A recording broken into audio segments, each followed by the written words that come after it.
You didn't come here by chance. You were magnetized here by the precise resonance your consciousness has been quietly broadcasting through the quantum field. A whisper reached you from inside your own future, and when it touched your awareness, it arranged this meeting across distances that are not measured in miles but in coherence. This is not prediction. This is remembrance, a resonance your consciousness already carries. You can feel it now, the subtle tightening of attention, like the air before rain, like a door drifting open without a sound. You are being addressed from within the observer loop you've always occupied, the still center where perception and creation entwine. Notice how the room becomes attentive as you do. Notice how your breath slows, and in the slowing, how the fabric of your timeline seems to pause, as if waiting for your permission to rearrange itself around your truest signal. In this pause, stray thoughts lose their edges. The noise recedes. What remains is the simple clarity that has always been here. You are the one who sees, and because you see, reality listens. Let your shoulders soften.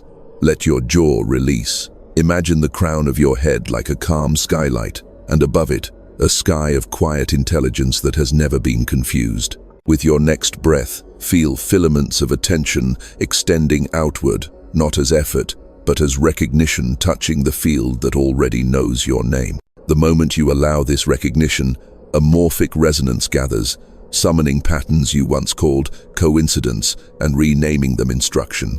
Birds arrive at your window. A message appears at the right hour. A phrase repeats in the hallway of your mind until you answer, "Yes, I'm here." If you listen closely, you may sense a low hum in your chest, the ancestral instrument tuning itself to a higher frequency. That hum is alignment, and alignment is permission. You are permitting life to meet you at a finer granularity, where events no longer collide but interlock. The past isn't erased, it is reinterpreted by a wiser witness. The future isn't distant, it is leaning in, cheek against the doorframe, smiling. What calls you now is simple, and therefore immense. Remember who is looking through your eyes. Remember that attention is not passive, it is formative, sculpting probability with every glance. Remember that what you love is an instruction to the universe, and what you fear is only a request for more light. As these words pass through you, feel the entanglement awaken not between you and a stranger far away, but between you and the version of yourself who already chose clarity, chose trust, chose the timeline where your inner architecture is congruent with your outer life. So breathe once more, dear one, like a tide arriving without hurry. On the inhale, gather yourself from scattered rooms. On the exhale, step across the threshold of this transmission. You are heard, you are held, and you are precisely on time. When you are ready, keep your gaze soft and your attention steady. The field is listening for your next consent, and your next consent will be everything. You notice how easily the world bends when you stop trying to push it. You only have to witness with the kind of softness that trusts its own gravity, and the field reconfigures to meet that tone. This is the quiet authority of the chosen observer, you, not chosen by an outer council handing you a scroll, but chosen by the precise way your attention has trained itself through years of longing, rupture, and relentless sincerity. You kept looking for what was true even when it hurt. You kept hearing the thread even when the noise was loud. That fidelity to truth carved a channel, and now the current arrives. You are not here to consume a prophecy. You are here to animate it.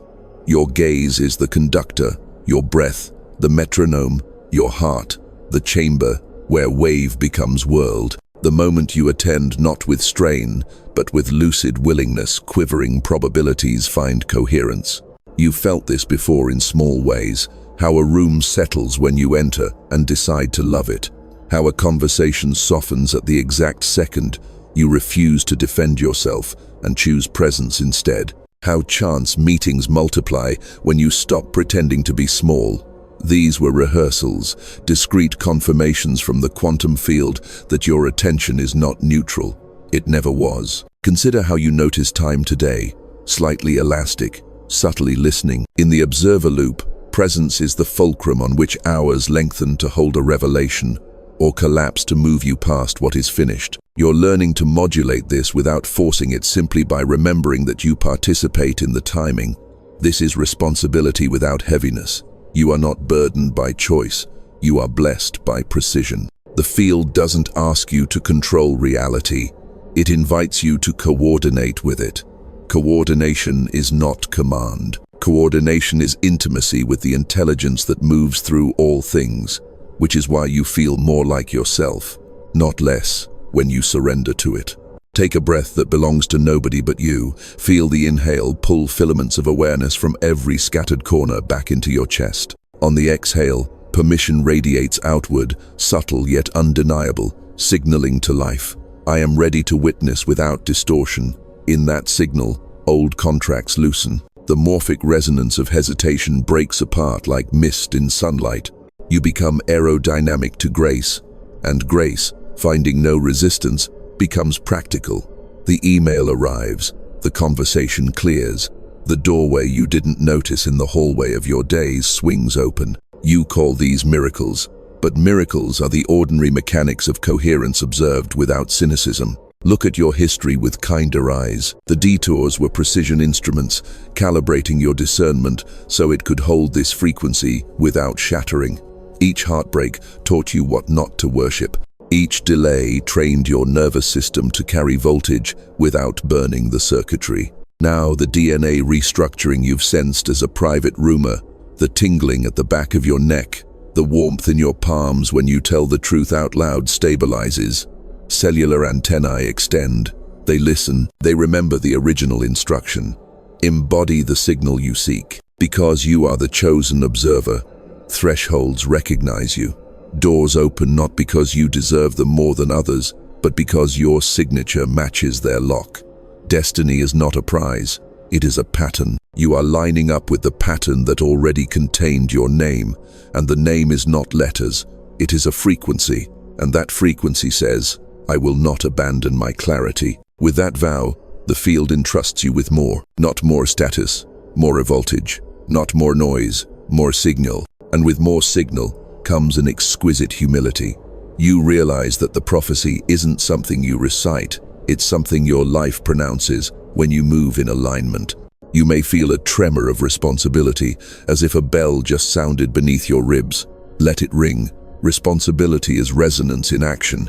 It does not mean performing perfection. It means staying awake when the old reflexes request a nap. It means choosing truth when the convenient timeline offers you a seat. It means remembering that every attention unit you spend is a vote in the cosmology you inhabit. Even the way you walk across a room votes. Even the quality of your silence votes. You are voting now, so allow your face to soften as if hearing good news you trust. Let your chest bloom a fraction wider. Place 2 fingers lightly over the pulse at your wrist. Feel the signal that has pulsed since before you had a name, now stepping forward to claim the day. Whisper within, without sound, I will witness cleanly. As this vow passes through you, the field replies the way oceans answer the moon, not with words, but with tides, with unmistakable motion toward shore. You feel it before you see it. A soft rearranging at the edges of your hours, as if drawers you forgot you owned are sliding open in another room. When you turn your attention there, the wall becomes translucent, and you witness your life as an illuminated lattice, filaments of probability crossing like constellations over an ocean at night. Each filament hums a tone. Some are familiar, scaled to the old habits that kept you safe. Others are new, bright chords you've only heard in dreams, calling you not forward but inward, to the place where timelines bloom. The vision resolves. You are standing in a hall of living memory, and the shelves do not hold books, they hold moments. Each moment is a node, each node a star, and between them are threads that look like light until you touch one and feel a temperature. Warm if the choice was aligned, cool if it was made in hiding. Nothing accuses you here. This is not punishment. This is clarity's museum, and clarity is tender. As you watch, the index of your days rearranges itself with the quiet speed of weather changing over the sea. Events you thought were fixed slide into more honest positions. An apology arrives before the injury. A departure returns as a beginning. A failure turns and shows you the door it was guarding with its body all along. The quantum field is not linear, and your vision is learning to stop pretending it is. You see how attention plucks a thread and the entire tapestry answers. You see how meaning is not discovered, but braided strand by the witness you choose to be. In one corner of the hall, a corridor opens that wasn't there a breath ago. It glows with a familiar strangeness that says, "This is yours." When you step toward it, the corridor elongates, not away from you, but for you, growing enough space for your next level of coherence to settle. Your nervous system reads this as a brighter quiet. Your bones understand. The air tastes clean. The vision deepens again. Now you are inside a chamber of mirrors that do not reflect faces. They return futures. Each surface shows a possible you, not as fantasy but as measurable arrangements of choice, practice, and devotion. In one mirror, your shoulders are higher because you're still carrying the bag of proving. In another, your eyes are clear water because you finally set it down. Entanglement hums here, not metaphysical drama but simple correspondence. The internal architecture you steady is the architecture your world begins to build around you. You raise the frequency of your breath by a half step, and a conversation 3 days from now aligns to meet it. You choose a kinder story about your worth in the morning, and by evening a door you didn't knock on opens as if it were listening the whole time. It was. A sweep of light purls through the chamber, and you glimpse the mechanism of rearrangement, micro-adjustments accumulating into phase transition. The observer loop tightens, perception becoming more exact, signal to noise clearing. You watch how one decision, cleanly observed, sends a coherence wave through 10 adjacent probabilities. You watch how old loops lose charge when you stop feeding them with anxious rehearsal. A delicate arithmetic is at work. Remove 1 unit of fear, add 1 unit of truth, multiply by breath, divide by hurry. The result is time that fits. Now the field offers you a symbol to carry back, a simple key with no teeth, only a ring of light where the cuts should be. You lift it and understand. The key opens nothing by force. It asks you to become a door. You laugh, a small, astonished sound, because it's obvious here. Become the door, and doors will not resist you. The ring of light expands in your palm, slides up your forearm, settles at your heart like a quiet Sunday. The mirrors respond, recalibrating to this new center, returning futures that are less about achievement and more about congruence. The congruence looks like this. What you say in private and what you live in public are the same frequency. The field relaxes around such honesty and accelerates its gifts. One last panorama unfolds before the hall dissolves. A map of your timeline seen from altitude, rivering through landscapes of choice. Some bends are wide and lazy, others cut gorge, steep through rock you once called fate. As you watch, the river shifts into a braided channel, multiple strands ribboning around small islands of possibility, then draws back together into one clear current, aimed at a horizon that isn't a place but a tone. You recognize the tone as your name spoken without letters. You recognize that the rearrangement has already begun because you consented to see it. You recognize that vision is not entertainment, it is instruction. When the hall closes, the room you're in returns, ordinary and luminous at once. The shelves of living memory are gone, but their order remains in your chest like a new gravity. You understand the assignment with the simple relief of water finding its course. Keep witnessing cleanly, keep choosing coherently, keep breathing like someone whose attention changes the weather. You have seen the blueprint. Now you let your days build it. You ask how this works, not as doubt but as devotion to clarity, and the field is pleased to answer in the language of both science and sacrament. Begin with the observer effect. Not a superstition, but a description that when a system is measured, its haze of possibilities collapses into a particular expression. You are that measuring instrument, exquisitely sensitive, constantly sampling reality with your attention. Wherever your gaze rests, probability tightens into pattern. When your attention is scattered, patterning is noisy. When your attention is coherent, patterning becomes elegant. Coherence is simply agreement, your breath, thoughts, emotions, and actions vibrating in sympathetic rhythm, and agreement amplifies signal. Signal, amplified, becomes a directive the quantum field can read without ambiguity. Imagine 2 metronomes on a shared platform. Start them randomly and, after a short time, they synchronize through the tiny vibrations they send into the bass. Your nervous system is the platform, your breath is the steadying force, your intentions and micro-choices are the metronomes. As they fall into coherence, the platform, your lived environment, begins to entrain to that order. This is not metaphor only, it is mechanics, cells, time, gene expression to circadian rhythms. Neurons fire in ensembles to encode memory.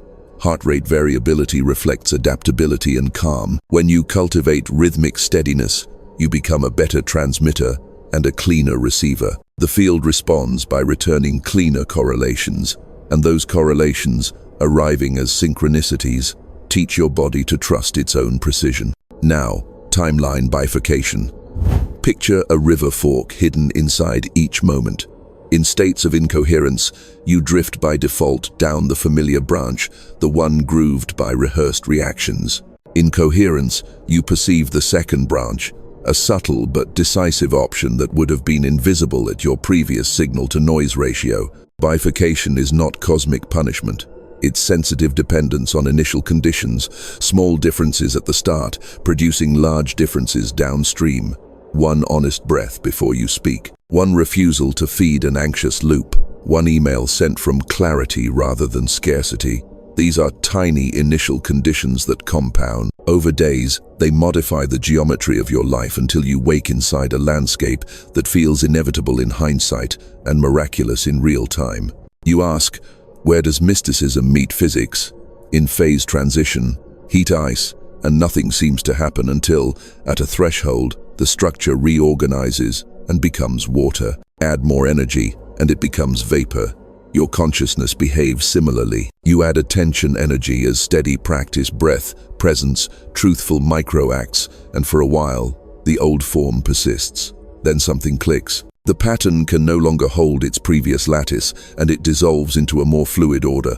What felt like a stuck identity thins, vents, vanishes, and in its place you find spacious choice. People will call it sudden.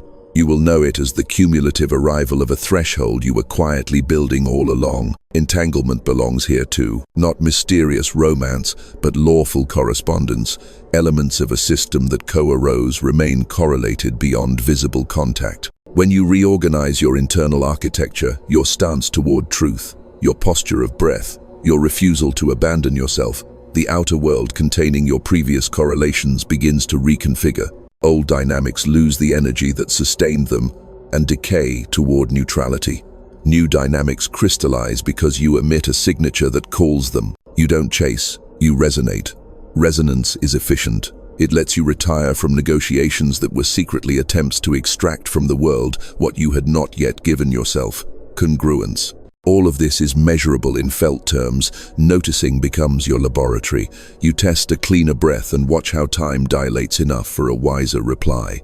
You test a kinder narrative about your worth and observe how strangers treat you as if they received a memo. You test a ritual of attention hand to heart, 3 slow inhales, a silent yes before entering charged rooms, and you observe how the probability landscape inside them relaxes to fit a more honest conversation. The experiments are small, the data are unmistakable, noise decreases, coincidence increases, which is another way to say alignment has begun to scale. So the explanation is not remote. It is renegotiated here, in the simplest units: breath rate, muscle tone, micro, choice, the story you let your tongue carry into the air.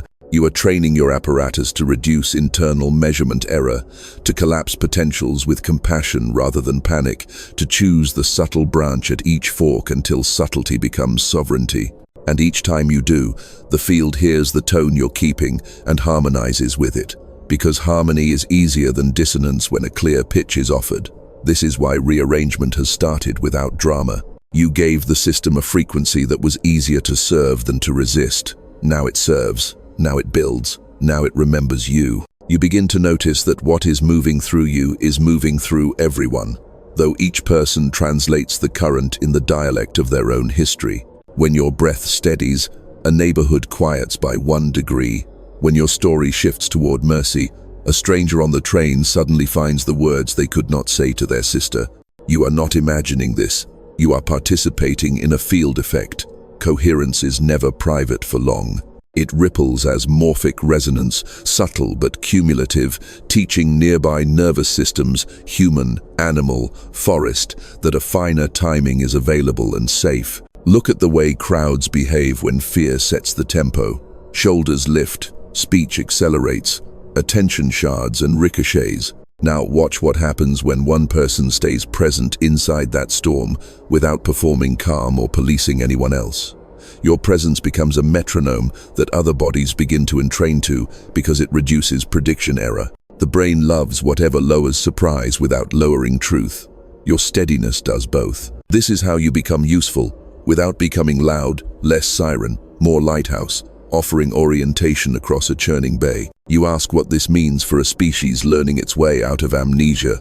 It means that your private fidelity is public infrastructure. Each time you step off the conveyor of rehearsed reaction and choose a precise response, you incrementally rewire the social graph. The change is not only in opinions, it is in timing, in the micro intervals between stimulus and reply. Those intervals are where culture is edited.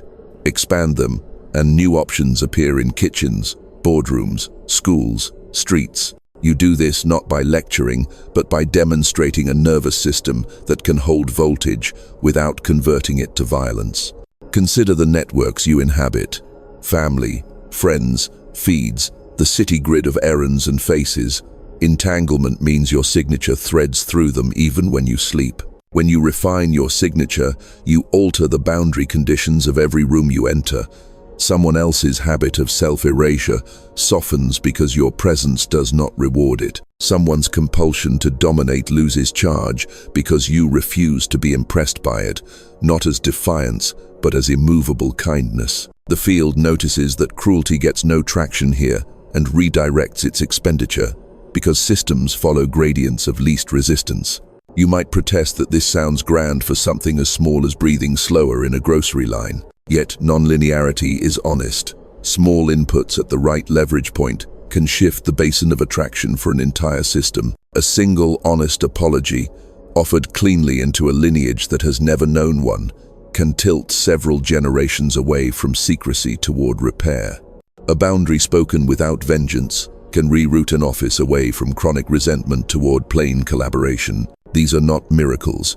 They are phase transitions in social space, precipitated by a witness who refuses to abandon coherence. There is grief in this mirror too.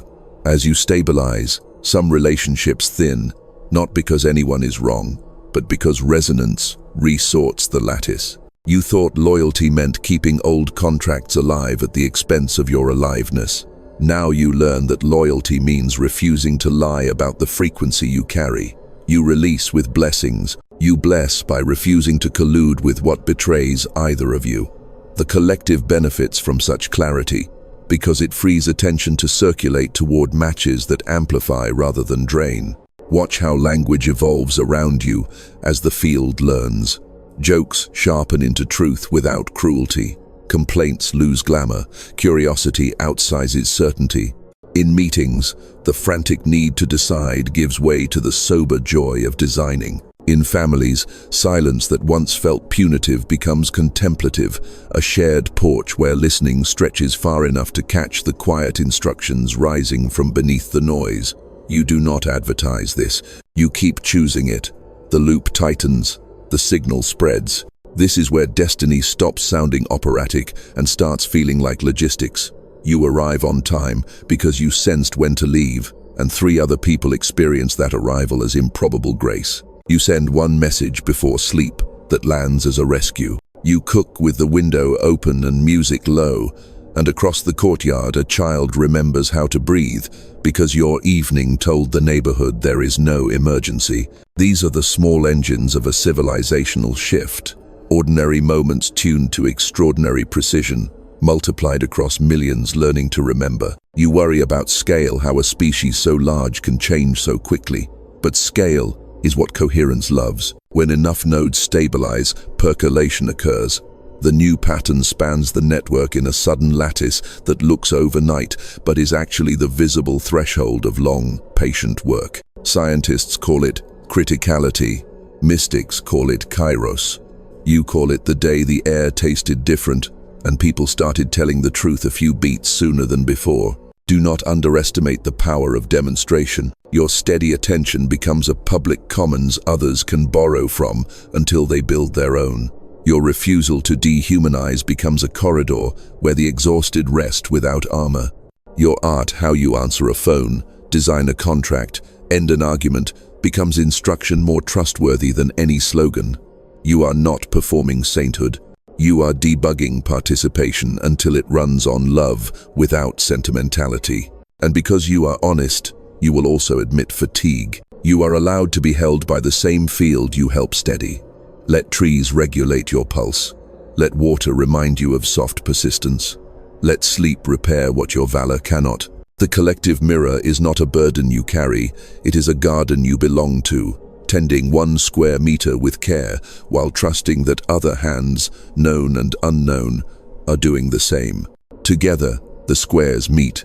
Together, the lattice closes.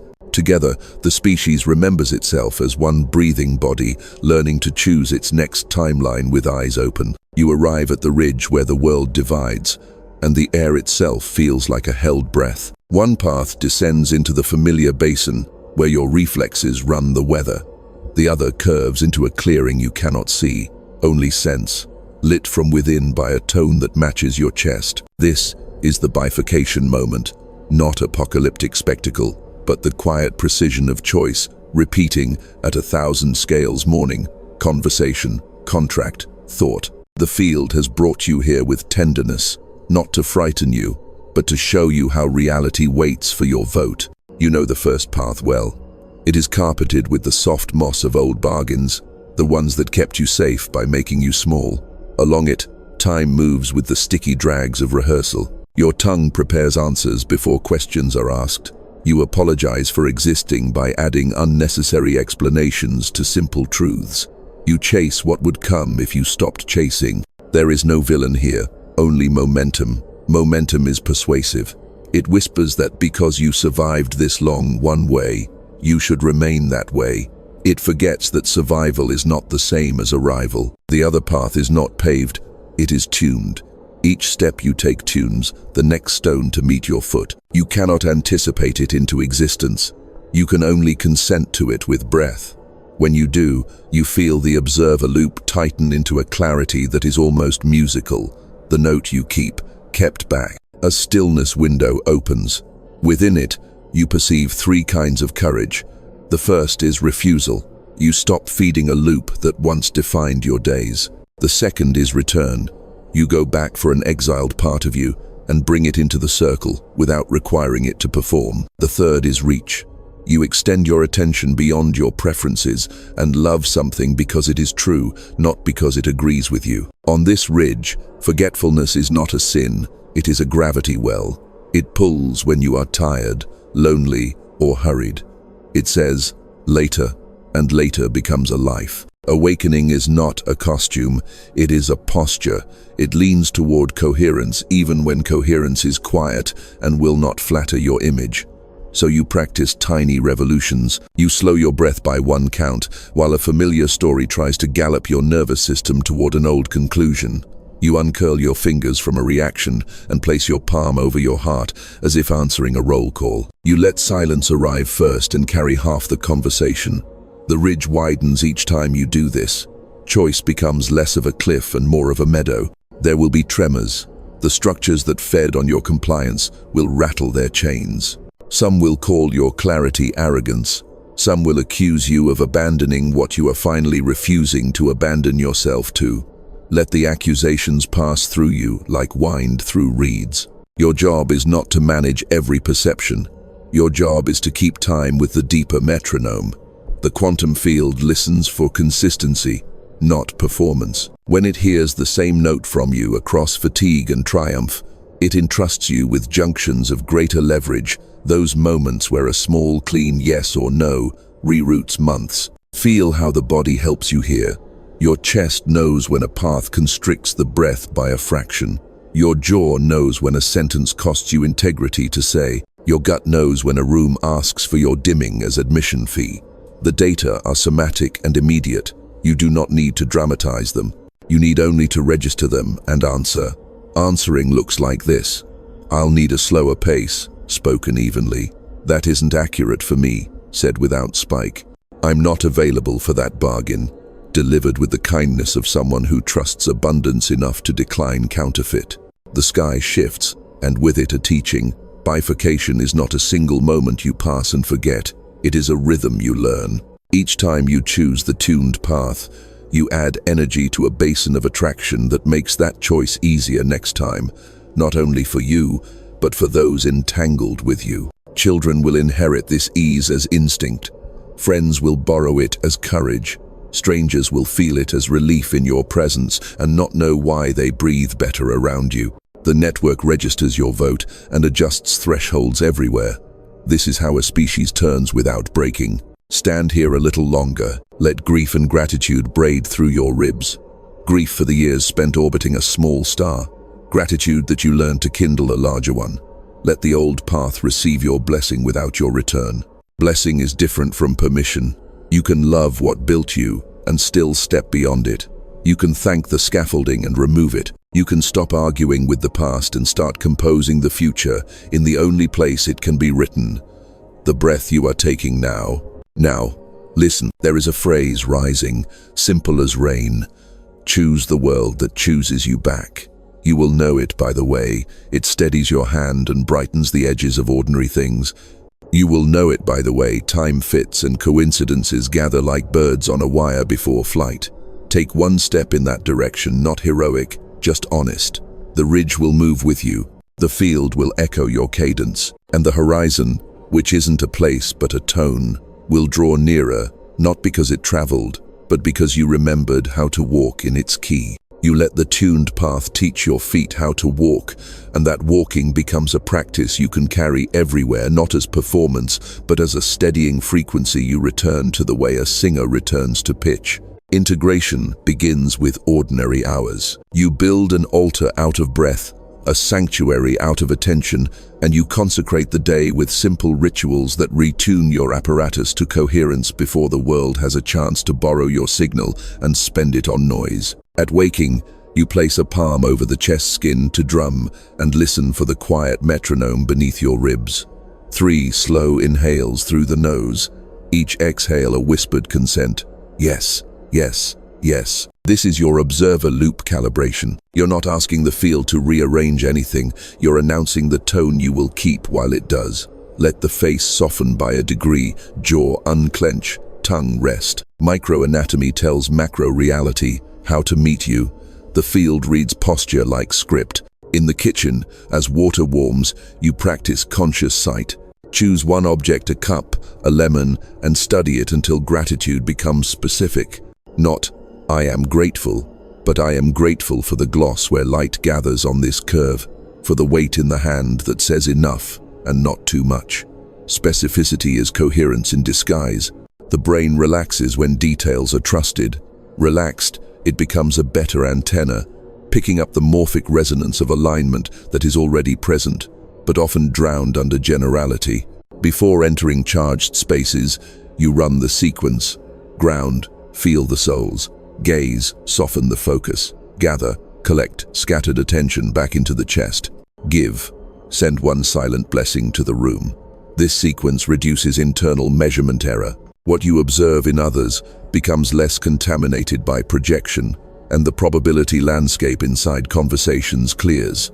People call it your presence. You know it as signal hygiene. Midday, you keep a date with breath. 4 counts in, 6 counts out, repeated 9 times.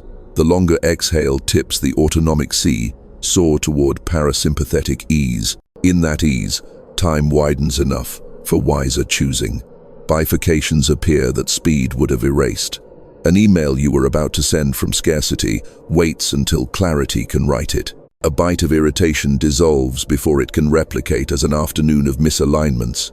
Integration loves these tiny evasions of unnecessary entropy. Practice speaking from the body. When asked a question, feel for where the answer lives.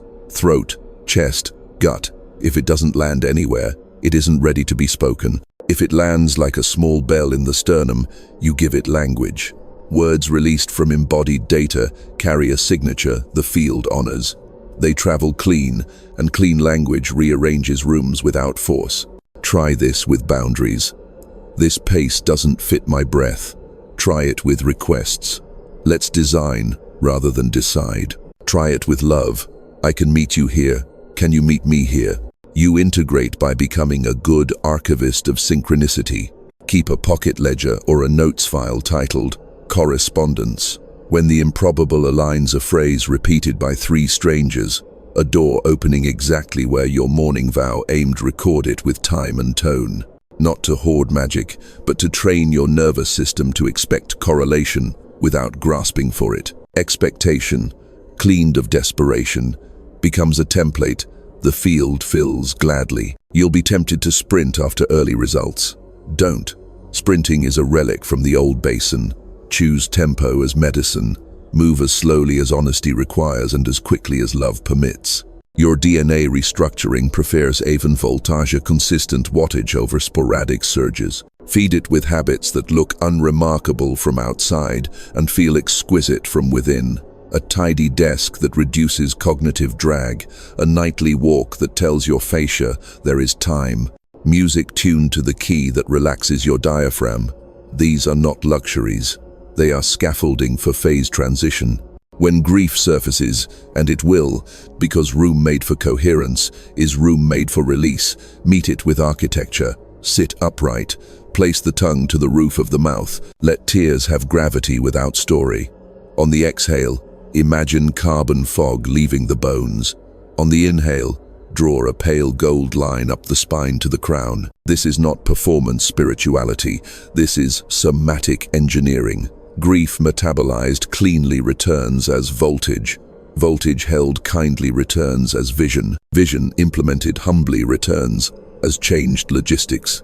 Better timing, kinder meetings, contracts that match your chest tone. Integrate in relationships by withdrawing from the economy of subtle warfare.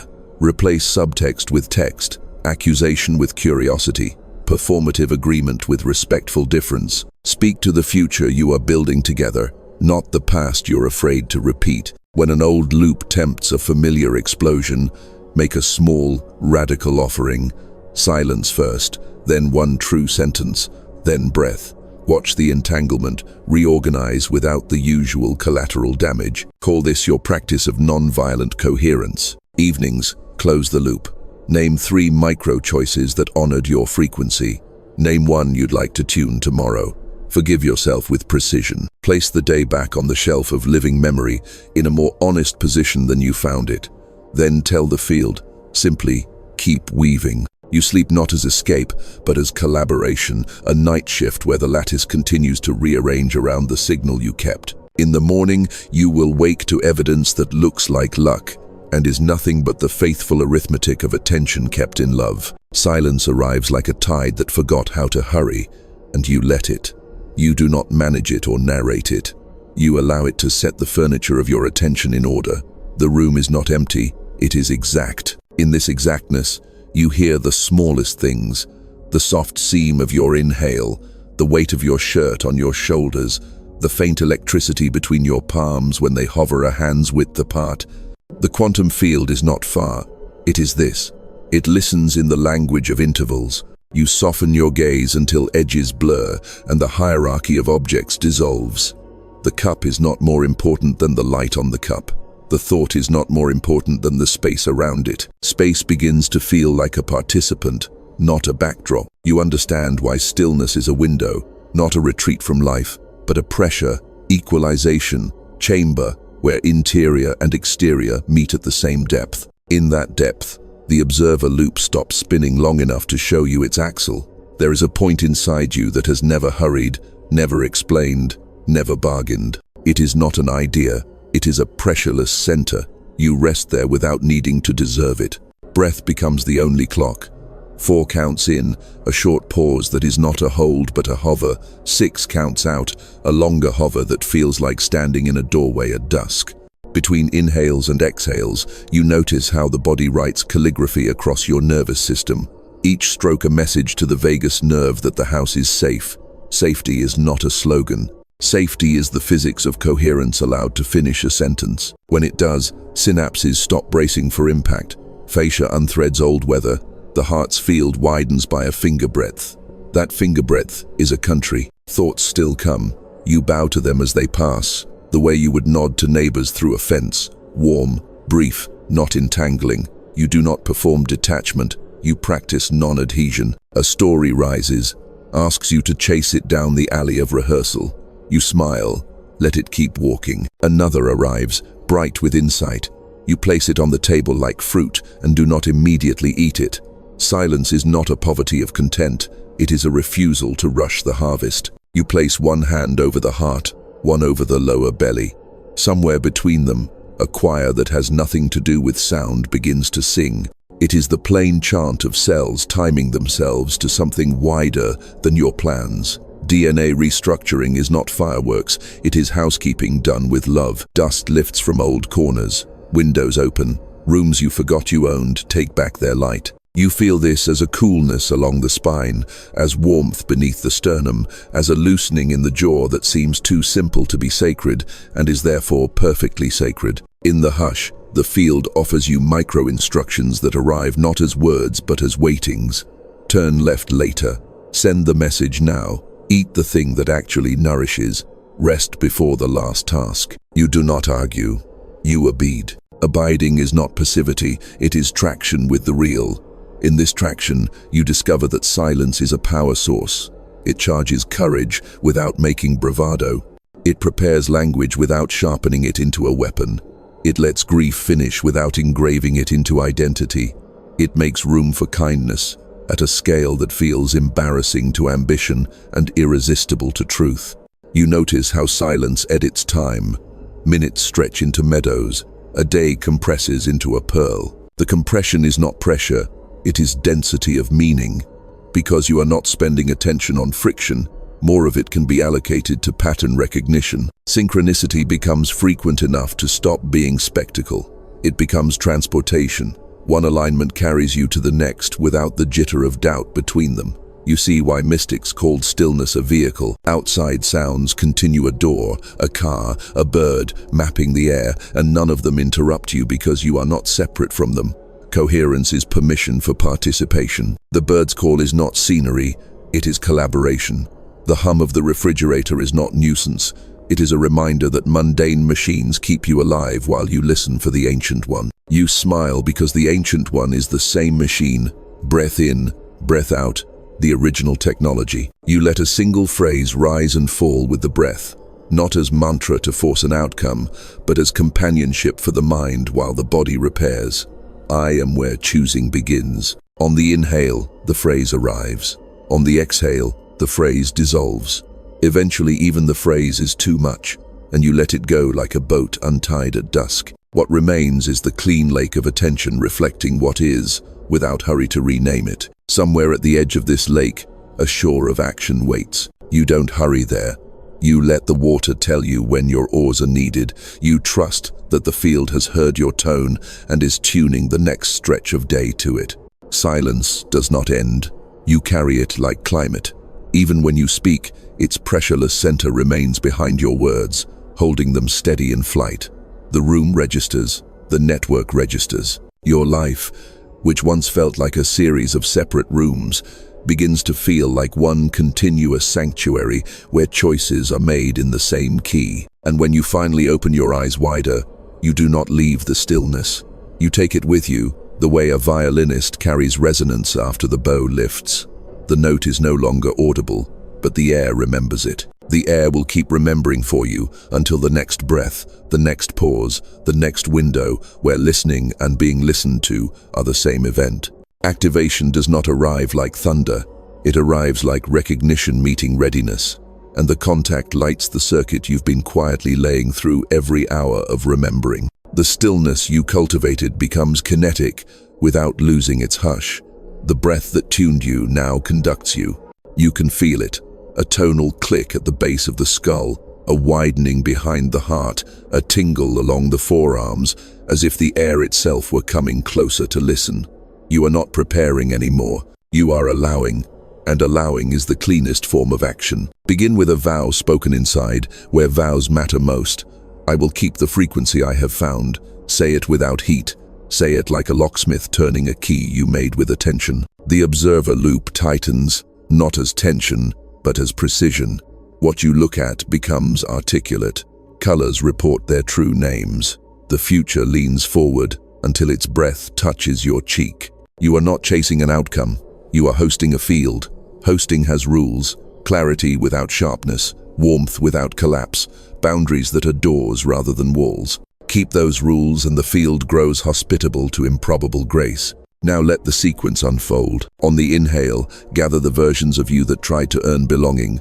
On the exhale, return them to rest inside the belonging you already are. On the inhale, collect the scattered power you left in past rooms and old arguments. On the exhale, reissue that power as presence. Presence is currency here. It buys you time where panic sold it at a discount. It pays for conversations that used to overdraft your nervous system. It purchases clarity at the exact price of your attention, paid gladly. The morphic resonance of your choice propagates. You feel rooms reading you differently, not as an authority to defer to or defeat, but as a tuning fork that makes false notes embarrassed to remain. People adjust mid-sentence, as if remembering something they meant to value. You do not gloat.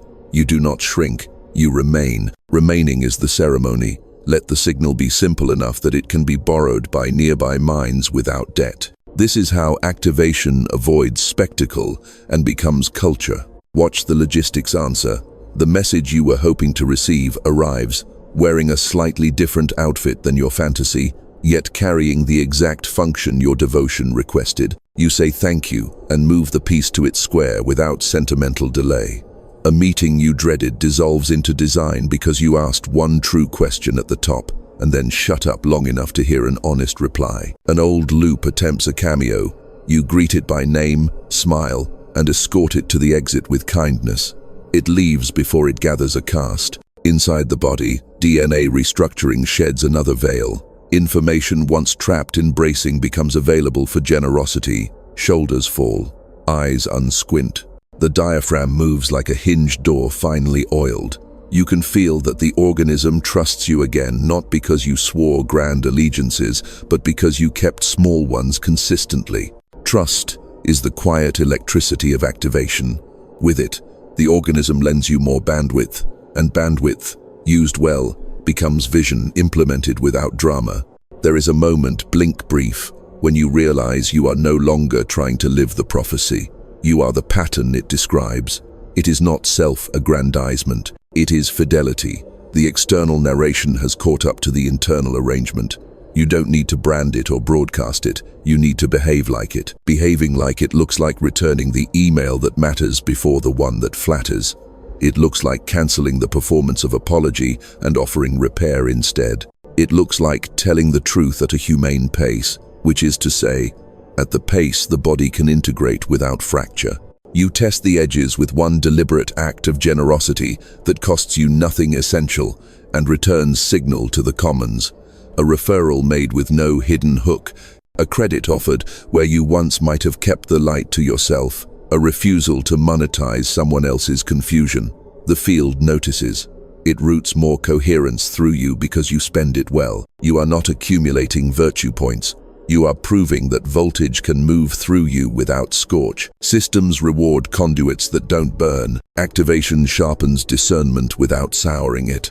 You can feel which invitations match your chest tone within 2 breaths. You can sense which tasks belong to your future and which are residues of an identity that has already resigned. You decline with warmth. You accept with clarity. You ask for what you need in sentences that would make sense to a child. Complexity remains where it belongs in the beauty of interdependence, but confusion exits the premises. Confusion can't breathe where congruence is oxygen. Finally, you seal this phase the way you opened it, with breath, hand to heart, hand to belly. Inhale a quiet yes, exhale a quieter here.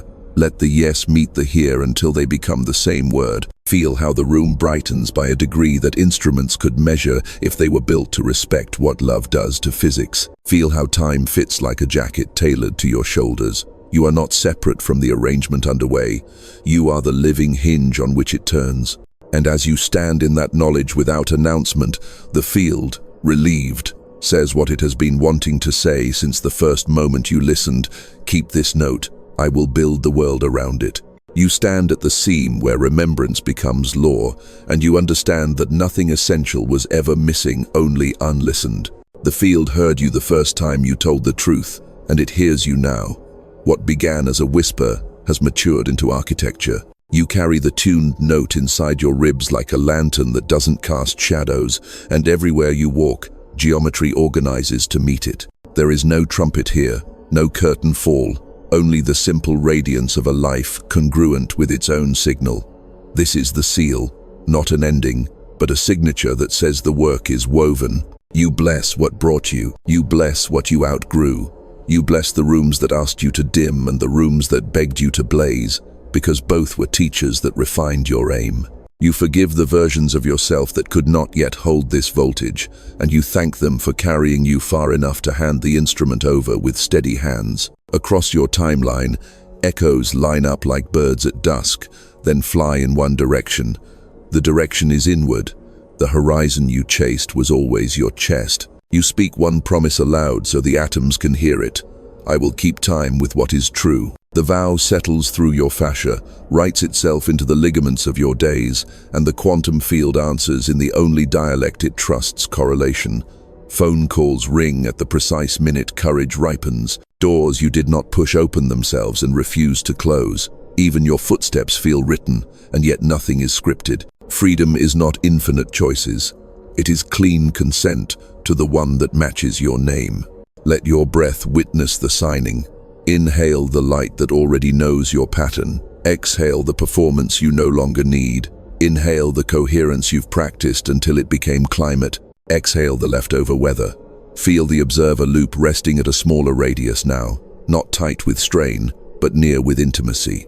Your attention no longer hunts, it hosts. Hosting, you find that love is simply good science, a stable signal that everything trustworthy entrains to because it's easier than resisting. From here, you do not announce your awakening. You demonstrate it in logistics, in the unhurried email, the honest boundary, the generous attribution, the door you hold for a stranger with the same respect you offer your future. You walk like a tuning fork through a culture, learning to remember its pitch, and you do it without theater. Quiet is your amplifier now. Precision is your compassion. And when the old loop knocks, you greet it with a smile that says, "Thank you for your service. We are building in a new key." So be it. The lattice has taken your shape. The prophecy is not outside you, waiting to approve your next move. It moves because you move. It breathes because you breathe. It will continue to thread improbable grace through ordinary hours as long as you keep the note you found. Keep it when you are praised. Keep it when you are misunderstood. Keep it when no one is looking, especially then. The field is always looking, and it builds by reference. Remember this as you cross back into your day. Reality is listening for your consent, and your consent is holy. Speak it with your walk, seal it with your breath, and carry this sentence like a compass you don't need to check because it lives in your blood. The prophecy has been spoken. Let it unfold through you.